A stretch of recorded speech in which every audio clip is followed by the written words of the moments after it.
Perkenalkan, nama saya Veronica Tinjurasibani, NIM 164111059.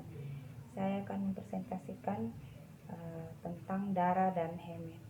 Baik, di sini saya akan menjelaskan tentang darah dan heme. Yang pertama, darah.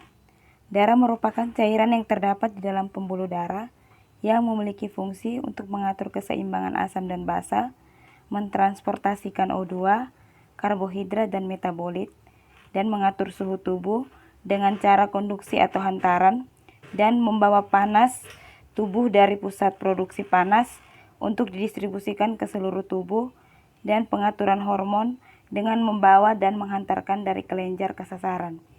Jumlah dalam tubuh sangat bervariasi tergantung dari berat badan seseorang. Yang berikut adalah komponen darah. Darah terdiri atas dua komponen, yaitu yang pertama plasma darah.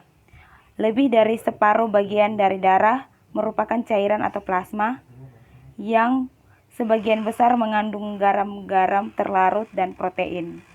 Protein utama dalam plasma darah adalah albumin. Protein lainnya adalah antibodi dan protein pembekuan.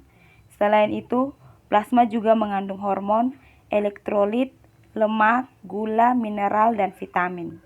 Yang kedua, butir-butir darah. Itu dibagi menjadi tiga. Yang pertama, eritrosit atau sel darah merah. Yang kedua, leukosit atau sel darah putih. Yang ketiga, trombosit atau pembekuan darah.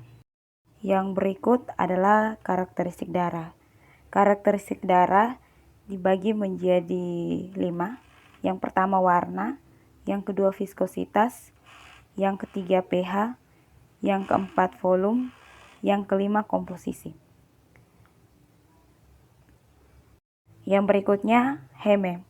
Heme atau porfirin merupakan prekursor dari banyak senyawa kompleks nitrogen yang penting dalam fungsi fungsional.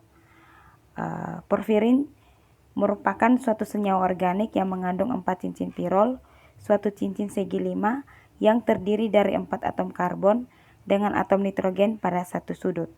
Sebagai gugus prostetik dan dari banyaknya protein, heme membentuk sejumlah heme protein yang secara terus-menerus mengalami proses sintesa dan degradasi.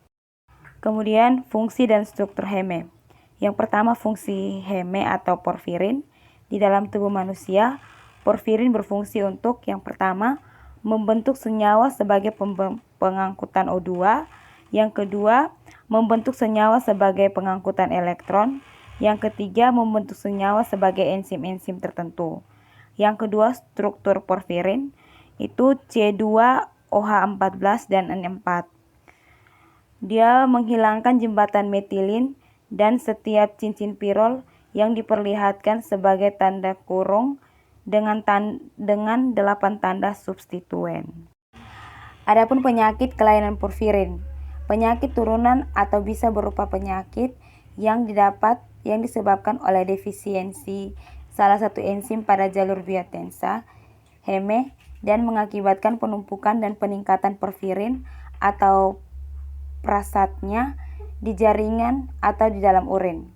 Kelainan ini jarang dijumpai, tapi perlu dipikirkan dalam keadaan tertentu, misalnya sebagai diagnosa banding pada penyakit dengan keluhan nyeri abdomen, fotosensitivitas, dan gangguan psikiatri.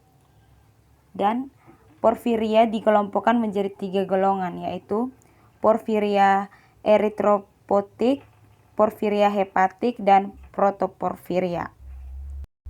Sekian dan terima kasih.